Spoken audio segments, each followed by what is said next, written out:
আমরা মনে করি যে আমাদের যে স্বাধীনতা অর্জিত হয়েছে এবং বারবার যেটা বেহাত হয়েছে এবং আমরা বারবার রক্ত দিতে হয়েছে জনগণকে, আমাদের যাতে সামনের দিনগুলোতে আমাদের যাতে আর রক্ত দিতে না হয় জনগণের, এমনটাই আমাদের প্রত্যাশা। আজকের দিনে আমরা যে গণতন্ত্র, মানবিক মর্যাদা, সামাজিক ন্যায় বিচারের জন্য লড়াই করেছি যুগ যুগ ধরে, এবং 2024 সালেও আমাদেরকে ফ্যাসিবাদ বিরোধী আন্দোলনে লড়াই করতে হয়েছে, গণঅভ্যুত্থান করতে হয়েছে। আমরা চাই একটি গণতান্ত্রিক রাষ্ট্র ব্যবস্থা বিনির্মাণের মাধ্যমে এবং আমাদের যে শাসন কাঠামো, আমাদের যে গণতান্ত্রিক প্রতিষ্ঠানগুলো, সেগুলো আবার সংস্কারের মাধ্যমে পুনর্গঠন করে একটি গণতান্ত্রিক রাষ্ট্র তৈরি করতে, যেখানে মানুষের ন্যায় বিচার নিশ্চিত হবে এবং মানুষকে বারবার নামতে হবে না রক্ত দিতে। বিএনপি নেতা তিনি কিছুক্ষণ আগে বলেছেন যে 24 পরবর্তী যে দ্বিতীয় বিজয়ের কথা বলা হচ্ছে, সেই বিজয়ের কথা বলে 71-এর বিজয় দিবসকে খাটো করা হচ্ছে। আপনারা কি মনে করেন? তিনি বলেছেন যে প্রত্যেকটা আন্দোলনই আসলে স্ব মহিমায়, নিজস্ব মহিমায় রয়েছে। এই ব্যাপারে আপনাদের মন্তব্য? আমরা মনে করি যে 71 এবং 24 আলাদা কিছু নয়, বরং 24-এর গণ অভ্যুত্থানের মধ্য দিয়েই 71-এর যে স্পিরিট সেটি পুনর্জীবিত হয়েছে। 71-এ আমরা যা চেয়েছিলাম সেটা 54 বছরে অর্জিত হতে পারে নাই বিধায় একটা ফ্যাসিজম 15 বছর ধরে বাংলাদেশে চেপে বসেছিল বিধায়ী আরেকটি গণ অভ্যুত্থানের কিন্তু প্রয়োজন হয়েছিল। ফলে আমরাও কিন্তু 71-এ যে সাম্যের কথা বলা হয়েছিল, 24-এ কিন্তু সেই বৈষম্যহীন সমাজের কথাই আমরা বলছি। ফলে যারা এটাকে আসলে পরস্পর বিরোধী বা মুখোমুখি করে দাঁড়া করাচ্ছে, তাদের উদ্দেশ্য অসৎ, এবং আমরা মনে করি তারা 24-এর গণ অভ্যুত্থানকে, এই যে ছাত্র জনতার বিজয়কে প্রকৃতভাবে উপলব্ধি করতে পারেনি। এই যে নতুন তরুণরা নেমে এসেছে, নতুন সময়ের যে বার্তা, সেই সময়ের বার্তাকে তারা ধারণ করতে পারছে না।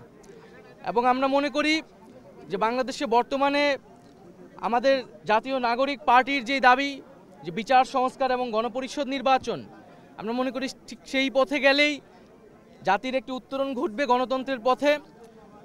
সংস্কার এবং বিচারবিহীন যদি নির্বাচন দেওয়া হয় এবং কেবল কোনো একটি দলকে ক্ষমতায় বসানোর জন্যই যদি নির্বাচন চাপিয়ে দেওয়া হয় সংস্কার এবং বিচার ছাড়া, তাহলে তা অবশ্যই মেনে নেওয়া হবে না।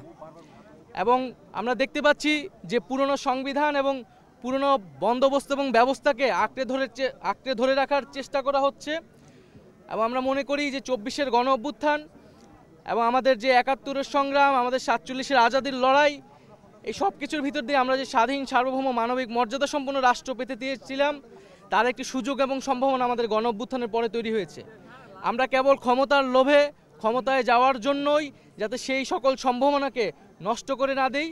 এবং আমরা দেখতে পাচ্ছি যে একদিকে ক্ষমতায় যাওয়ার জন্য এক ধরনের নির্বাচনকে চাপিয়ে দেওয়া হচ্ছে, বিচার এবং সংস্কার প্রশ্নকে পাশ কাটিয়ে, অন্যদিকে ফ্যাসিস্ট শক্তির পুনর্বাসনের জন্য নানা ধরনের পায়তারা চলছে। আমরা মনে করি এই সব কিছুকেই প্রতিহত করবে জাতীয় নাগরিক পার্টি, এবং 24-এর গণ অভ্যুত্থানের আকাঙ্ক্ষা নিয়েই আমরা এগিয়ে যেতে চাই। আপনারা কোন স্বাধীনতাকে এগিয়ে রাখবেন? 71-এর স্বাধীনতাকে না 24-এর স্বাধীনতাকে? কোন স্বাধীনতাকে আপনারা এগিয়ে রাখবেন? 71-এর স্বাধীনতা, 24 স্বাধীনতা পরস্পর বিরোধী নয়, আমরা সেই ধারাবাহিকতাতেই আছি। নাহিদ ভাই, 5 আগস্টের আগে এবং পরে দলগুলোর মধ্যে যে ঐক্য ছিল, আপনার কি মনে হয় এখন বর্তমানে দলগুলোর মধ্যে সেই ঐক্যটা কিছুটা ফাটল ধরেছে? আপনাদের মানে বক্তব্যটা কি আসলে? আমরা মনে করি যে জাতীয় ঐক্যের যেই সুযোগ এবং যেই পাটাতন তৈরি হয়েছিল, আমরা এখনও সেই পাটাতনেই আছি, কিন্তু এখন হয়তো বিভিন্ন দলের এজেন্ডা আলাদা হচ্ছে।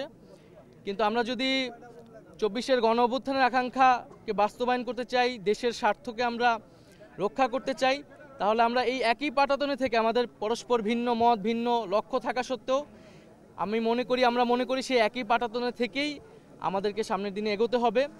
আমরা মনে করি না যে জাতীয় ঐক্য বিনষ্ট হয়েছে বা বিনষ্ট হওয়ার মতো আমরাও চাই না, বাট কিন্তু যদি আমরা আমাদের যে জনগণের যে সংস্কার এবং পরিবর্তনের আকাঙ্ক্ষা, সেই আকাঙ্ক্ষা থেকে কেউ সরে যায়, তাহলে অবশ্যই তাদের সাথে আর ঐক্যের সুযোগ থাকবে না।